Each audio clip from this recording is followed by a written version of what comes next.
BA द्वितीय वर्ष हिंदी साहित्य के विद्यार्थियों, आज द्वितीय प्रश्न पत्र नाटक एवं एकांकी के अंतर्गत ध्रुवस्वामिनी नाटक के कुछ महत्वपूर्ण अंशों की व्याख्या मैं करा रही हूँ। प्रथम अंक और द्वितीय अंक के महत्वपूर्ण अंशों की व्याख्या मैं करा चुकी हूँ। आज तृतीय अंक के महत्वपूर्ण कुछ अंशों की व्याख्या मैं कराने जा रही हूँ। जैसा कि आप पढ़ चुके हैं कि दूसरे अंक तक के अंत तक जो मैंने बताया, ध्रुवस्वामिनी नाटक के अंतर्गत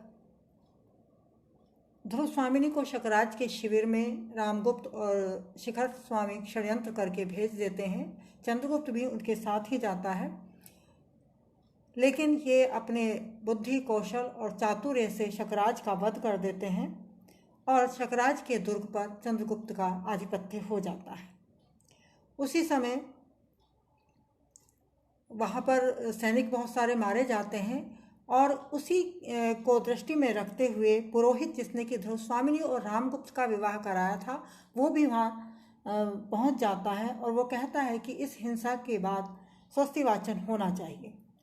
ध्रुवस्वामिनी उसकी इस बात से रुष्ट हो जाती है और वो कहती है कि मैं रोष से जली जा रहा हूँ। इतना बड़ा उपहास धर्म के नाम पर स्त्री की आज्ञाकारिता की यह पैशाचिक परीक्षा मुझसे बलपूर्वक ली गई है।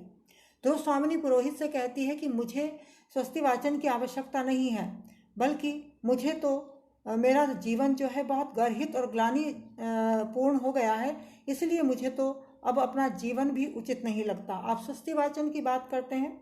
तो पुरोहित उनसे कहता है कि ये मेरा भ्रम है या आप क्रोधित हो रही हैं। इस पर ध्रुवस्वामिनी कहती है कि मैं क्रोध से जली जा रही हूँ, क्योंकि आपने जो मेरा विवाह रामगुप्त के साथ कराया था वो वास्तव में धर्म विवाह ना होकर के राक्षस विवाह था। एक स्त्री के साथ धर्म के नाम पर आपने इतना बड़ा उपहास किया है। उसकी आज्ञाकारिता की यह पिशाच लोग बहुत ही क्रूरतम परीक्षा मुझसे ली गई है, जबरदस्ती ली गई है। तुमने मेरा राक्षस विवाह कराया और उसका उत्सव मनाने यहाँ पर आ गए हो। कितना सुंदर उत्सव है, चारों तरफ लाश ही लाश, शव ही शव बिखरे पड़े हैं। हे पुरोहित, देखो ये जनसंहार देखो। अभी तक प्रकोष्ठ में रक्त से सनी हुई शकराज की लाश पड़ी होगी। वो कहता है कि तुमने जो मेरा राक्षस विवाह कराया था उसकी परिणति देखो कितनी भयानक है। चारों तरफ असंख्य सैनिकों के रक्त से सने हुए शव पड़े हुए हैं। इसके साथ ही साथ शकराज की भी रक्त से सनी हुई लाश पड़ी हुई होगी। कितने सारे सैनिकों ने दम तोड़ा है और रक्त की इस धारा में मैं अपने आप को एक राक्षसी के समान महसूस कर रही हूँ, जैसे कोई राक्षसी रक्त के गड्ढे में बैठी सांस ले रही हो। वही स्थिति इस समय मुझे अपनी प्रतीत हो रही है। और तुम जो स्वस्त्यन करने आए हो, यानी शांति पाठ करने आए होगे, तुम्हारा वो शांति पाठ मुझे शांति नहीं दे सकता। ऐसा संभव नहीं है। इस तरह के विभत्स स्थितियों में मेरे मन को कैसे शांति की प्राप्ति हो सकती है। मंदाकिनी जो कि ध्रुवस्वामिनी की सखी है, वह भी पुरोहित से कहती है और रामगुप्त और ध्रुवस्वामिनी के विवाह पर प्रश्न खड़ा करते हुए या उनके विवाह की जो स्थितियां हैं, विवाह में जिस तरह से ध्रुवस्वामिनी के मन के विरुद्ध, उसकी इच्छा के विरुद्ध और धर्म के विरुद्ध जो उसका विवाह हुआ है, उस पर वो पुरोहित से कहती कि आचार्य आप बोलते क्यों नहीं? आप धर्म के नियामक हैं। जिन स्त्रियों को धर्म बंधन में बांधकर उनकी सम्मति के बिना आप उनका सब अधिकार छीन लेते हैं, तब क्या धर्म के पास कोई प्रतिकार, कोई संरक्षण रख छोड़ते हैं जिससे वे स्त्रियां अपनी आपत्ति में अवलंब मांग सकें? समाज ने, धर्म ने स्त्रियों के साथ बहुत अनाचार किया है। विवाह में उनकी सम्मति नहीं ली जाती, उनकी सहमति नहीं ली जाती। यह मंदाकिनी आचार्य से कहती कि आपने भी जबरदस्ती रामगुप्त से ध्रुवस्वामिनी का विवाह कराया है और आप तो धर्म के नियामक हैं, धर्म के नीति कानून कायदे आप जानने वाले हैं। तो जिन स्त्रियों को आप धर्म का नाम ले करके, धर्म के बंधन में बांध करके, उनकी सहमति के बिना, उनकी अनुमति के बिना उनके सारे अधिकार छीन लेते हैं और किसी पुरुष की दासी बना करके छोड़ देते हैं, तब क्या एक भी अधिकार स्त्रियों के पास आप नहीं रहने देते जिस अधिकार के तहत विपत्ति पड़ने पर वो अपने लिए कोई सहारा मांग सकें या उन्हें कुछ किसी प्रकार का मार्गदर्शन या आश्रय प्राप्त हो सके। क्या भविष्य के सहयोग की कोरी कल्पना से उन्हें आप संतुष्ट रहने की आज्ञा देकर विश्राम ले लेते हैं? हे आचार्य, आप बताइए कि भविष्य में उनका सहयोग किया जाएगा, इसकी एक कल्पना कर ली जाती है। सहयोग किया जाए या नहीं किया जाए, इस बात पर आप चिंतन नहीं करते और आप केवल कोरी कल्पना से ही संतुष्ट होकर के आप अपने धर्म की इतिश्री समझ लेते हैं और स्त्रियों के भी कोई अधिकार आप सुरक्षित नहीं रखते। यहाँ पर समाज में जो स्त्रियों की स्थिति है, विवाह के संबंध में जिस प्रकार से स्त्रियों की सहमति अनुमति की कोई मूल्य नहीं है, उस पर आपत्ति व्यक्त की गई है मंदाकिनी के माध्यम से। तब इन बातों को सुन करके पुरोहित बोलने के लिए विवश होता है। वो बोलते हैं, नहीं, स्त्री और पुरुष परस्पर विश्वास पूर्वक अधिकार रक्षा और सहयोग ही तो विवाह कहा जाता है। वो कहते कि नहीं, ऐसी बात नहीं कि स्त्रियों के लिए कोई अधिकार सुरक्षित नहीं है धर्म में, धर्म ग्रंथों में या शास्त्रों में। वो कहते हैं कि स्त्री और पुरुष दोनों परस्पर एक दूसरे से विश्वास करें, एक दूसरे के मान सम्मान अधिकार की रक्षा करें, एक दूसरे के प्रति सहयोग का भाव रखें। ऐसी स्थितियों को ही विवाह का नाम दिया जाता है। यदि आपस में विश्वास नहीं है, अधिकार रक्षा का भाव नहीं है, सहयोग का भाव नहीं है, तो ऐसी स्थितियां विवाह के लिए उपयुक्त नहीं कही जा सकती। और यदि किसी कारण से इन स्थितियों का पालन नहीं हो रहा है तो ऐसा विवाह धर्म विवाह ना कहला करके ये तो एक गुड्डे गुड़ियों का खेल बनकर रह जाएगा, ऐसा पुरोहित कहते हैं।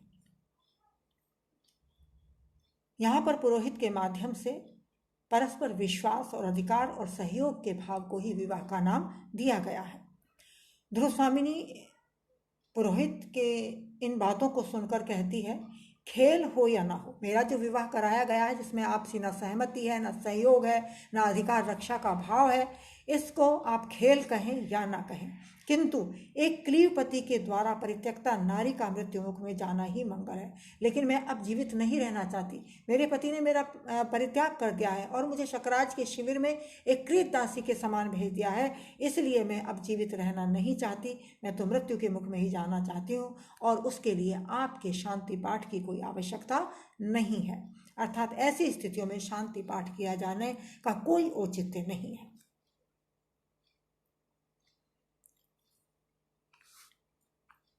ध्रुव स्वामिनी और मंदाकिनी तथा पुरोहित का वार्तालाप चल रहा होता है। इसी बीच में मंदाकिनी कहती, स्त्रियों के अधिकारों के संबंध में ही चर्चा करते हुए मंदाकिनी कहती है, स्त्रियों के इस बलिदान का भी कोई मूल्य नहीं।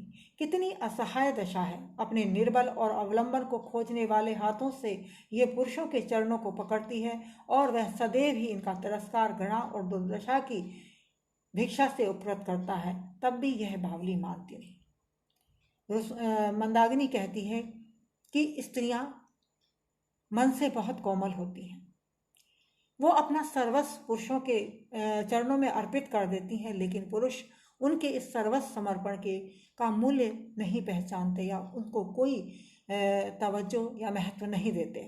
और इनकी स्थिति देखिए कितनी असहाय है, निराश्रित है, मजबूर है, अपने निर्बल और अवलंबन को खोजने वाले हाथों से, अपने कमजोर हाथों से, जिनसे वो दूसरे में अपने लिए सहारा ढूंढती है, ऐसे पुरुषों के द्वारा भी वो हमेशा पददलित होती आई है। सदैव ही उसको उसके बदले में, अपने समर्पण के बदले में, अपने प्रेम के बदले में हमेशा ही उसे तिरस्कार, घृणा और दुर्दशा की ही भिक्षा प्राप्त हुई है। अर्थात पुरुष उसे हमेशा ही तिरस्कार से, घृणा से और उसकी दुर्दशा करके ही उसे उपकृत करता रहा है।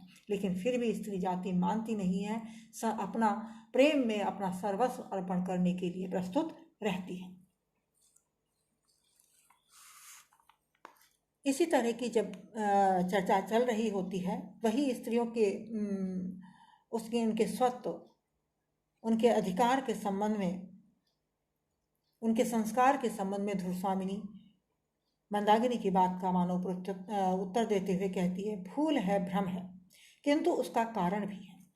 कि स्त्रियां सर्वस्व समर्पण करके बदले में पुरुष से अपने लिए आश्रय खोजती हैं, उनका अवलंब चाहती हैं, उनका प्रेम चाहती हैं, लेकिन वो हमेशा ये भूल करती हैं, क्योंकि उसके बदले में उसे कभी भी प्रेम या आश्रय प्राप्त नहीं होता, केवल तिरस्कार ही मिलता है।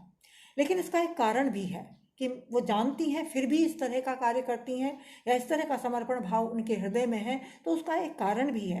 पराधीनता की परंपरा से उनकी नस नस में, उनकी चेतना में न जाने किस युग से घुस गई है कि वो अपने आप को जन्म के साथ ही पराधीन मान लेती हैं, और ऐसा लगता है कि जन्म जन्मांतरों से ये एक परंपरा सी चली आ रही है, या उनके संस्कारों में ये बात घर करके बैठ गई है कि उसे पुरुष से ही आश्रय, प्रेम और सहारा मिल सकता है।